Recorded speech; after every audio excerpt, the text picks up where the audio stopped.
be?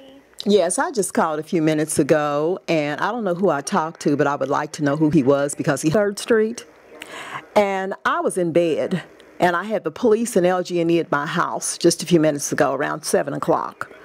And I'm trying to find out who the police officers were. And I have a right to know that without doing an open records because you all can give me those names. I know that for a fact because I've called before and I've been harassed by them. Yes, ma'am. We no longer give that out. You have to contact Open Records. That's their person's job. We no longer look up closed runs to give out that information. Okay, but they... Through Open Records. So you're saying you can't tell me who the policemen were at my home? Correct. We no longer look up closed runs to give out that information. Okay, well, let me ask. Does that? You no longer look up closed runs because what now? Open Records does that. We no longer look up the closed runs to give out that information. Okay, well, who dispatched them? Why were they at my home? I was in bed. That's the information that you would get from Open Records. She would pull that information for you. And your name is Toby, and who was the other man that I spoke with?